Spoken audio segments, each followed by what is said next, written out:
नमस्कार. Titbit delicacy या YouTube चॅनलमध्ये तुम्हा सर्वांचे खूप खूप मनापासून स्वागत आहे. आपल्याकडे कुठल्याही शुभकार्याची सुरुवात, मग ते लग्न असो, मुंज असो, अगदी वास्तुशांत असो, कोणतंही शुभकार्य असलं तरी त्या शुभकार्याची सुरुवात ही कायम सांडगे तोडूनच केली जाते. आणि आता मस्तपैकी उन्हाळा देखील सुरू झाला आहे आणि उन्हाळा म्हटलं की वळवणाचे पदार्थ हे आलेच. म्हणूनच आपण वळवणाची आजपासून सिरीज सुरू करणार आहोत आणि त्याची सुरुवात आपण करूयात सांडगे तोडून. तर आज आपण बनवणार आहोत घरच्या घरी उपलब्ध असलेल्या डाळींमध्ये मिक्स डाळींचे असे सांडगे. यामध्ये आपण चणा डाळीचे प्रमाण जास्त वापरत आहोत, कारण मटकीची डाळ ही बऱ्याच लोकांना आवडत नाही, कारण कधीकधी मटकीच्या डाळीचा असा उग्र वासही येतो, तो बऱ्याच जणांना आवडत नाही. त्यामुळे आपण अगदी कमी साहित्यामध्ये घरात उपलब्ध असलेल्या डाळींचा वापर करून छान टेस्टी वर्षभर टिकणारे असे सांडगे बनवणार आहोत. तर रेसिपीला सुरुवात करूया. पण तत्पूर्वी जर चॅनलला सबस्क्राईब केलं नसेल तर मी विनंती करते, कृपया चॅनलला सबस्क्राईब करायला विसरू नका. चला रेसिपीला सुरुवात करूयात. सांडगे बनवण्यासाठी अगदी 3च डाळी आपण इथे वापरणार आहोत. 1 कप चणा डाळ, अर्धा कप मुगाची डाळ आणि पाव कप उडदाची डाळ. आणि माप मोजण्यासाठी मी इथे अशी एक वाटी वापरली आहे. तुम्ही कोणत्याही एका वाटीचा वापर माप मोजण्यासाठी करू शकता. आता या डाळी आपण मिक्स करून घ्यायच्या आणि या डाळींना छान व्यवस्थित 3 ते 4 वेळा पाण्याने मस्तपैकी धुवून घ्यायच्या. तर मी इथे या सगळ्या डाळी व्यवस्थित धुवून घेतलेल्या आहेत. डाळी स्वच्छ धुवून झाल्या की यामध्ये आपण घालूयात पुरेसं पाणी. डाळी बुडतील इतपत किंवा त्याहून थोडं जास्त पाणी घातलं तरी चालेल. आणि त्यानंतर या डाळींना आपण रात्रभर पाण्यामध्ये भिजत ठेवूयात. रात्रभर जर जमणार नसेल तर किमान 7 ते 8 तास तरी या डाळींना आपण छान भिजू देऊया. मी इथे या डाळींना रात्रभर छान भिजत ठेवणार आहे. तर इथे डाळी रात्रभर मी भिजत घातल्या होत्या. या डाळी छान अगदी भिजल्या आहेत.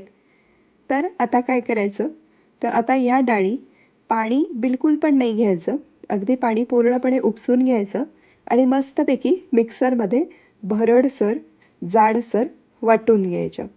जर तुमच्याकडे पाटा वरवंटा असेल तर बेस्ट, तुम्ही पाटा वरवंटा वापरूनच त्या डाळी वाटून घ्या. पण माझ्याकडे नाही आहेत, त्यामुळे मी इथे मिक्सरवरच असं जाडसर थोडंसं भरडसर अशा या डाळी छान वाटून घेणार आहेत. मिक्सरमध्ये सगळ्या डाळी एकदम घालायची नाही, थोडी थोडी करत डाळ घालायची आणि ती डाळ भरडसर जाडसर अशी वाटून घ्यायची. पाणी बिलकुल घालायचं नाही, पाणी पूर्णपणे उपसून मगच या डाळी मिक्सरमध्ये छान वाटून घ्यायच्या. इथे तुम्हाला जर आवडत असेल तर तुम्ही हिरवी मिरची, लसूण याचा वापर देखील करू शकता. पण लसूण घातला तर मग कधी देवाला नैवेद्याला वगैरे सुद्धा ही भाजी आपल्याला बनवता येणार नाही. त्यामुळे मी लसूण यामध्ये शक्यतो घालत नाही. तर अशा प्रकारे आपल्या डाळी छान वाटून झाल्या आहेत. मस्त भरडसर जाडसर असे इथे मी डाळी छान वाटून घेतल्या आहेत. आता यामध्ये जाईल भरपूर अशी मस्त धुवून चिरून घातलेली कोथिंबीर. त्यानंतर चवीप्रमाणे मीठ घालायचं आहे. थोडीशी हळद घालायची आहे, हळदीमुळे असा पिवळा रंग खूप छान येतो. त्यानंतर अगदी किंचित असं थोडंसं हिंग घालायचं आणि चवीपुरतं तिखट घालायचं. इथे मी कोल्हापुरी तिखटपणा येण्यासाठी वापरलं आहे आणि काश्मीरी मिरचीचं तिखट लालसर रंग येण्यासाठी वापरलेलं आहे.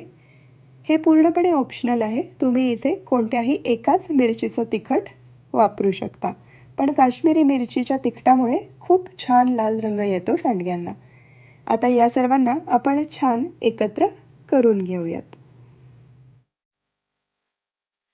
तर मिक्स डाळींचं सांडग्याचं मिश्रण आपलं तयार आहे. सांडगे तोडायला सुरुवात करण्याच्या आधी सगळ्यात पहिलं ते म्हणजे प्रथम ईश्वराचं स्मरण करणं, प्रथमेशाचं स्मरण करणं, म्हणजेच गणपती बाप्पाची पूजा करणं. कारण सांडगे हे कायम शुभ कार्याची सुरुवात करण्याच्या अगोदर तोडले जातात.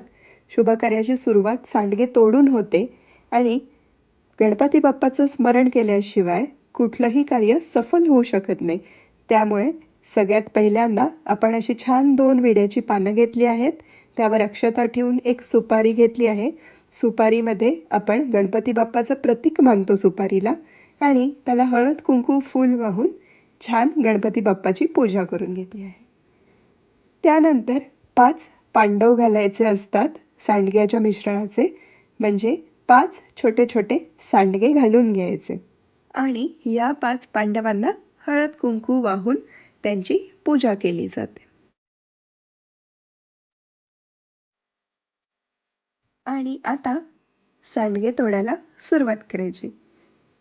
हातामध्ये भरपूर असं मिश्रण घ्यायचं आणि त्या मिश्रणाचे छान छोटे छोटे असे सांडगे तोडून घ्यायचे.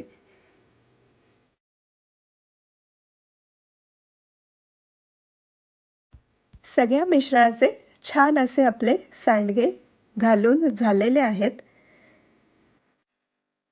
आता या सांडग्यांना 4 ते 5 दिवस मस्तपैकी कडकडीत उन्हामध्ये वाळायला ठेवून द्यायचे. एकदा एका बाजूने वाळले की दुसऱ्या बाजूने उलट्या बाजूने देखील सांडग्यांना व्यवस्थित वाळू द्यायचं. छान 4 ते 5 दिवस याला ऊन दाखवून घ्या, म्हणजे वर्षभर सांडगे मस्त टिकतात.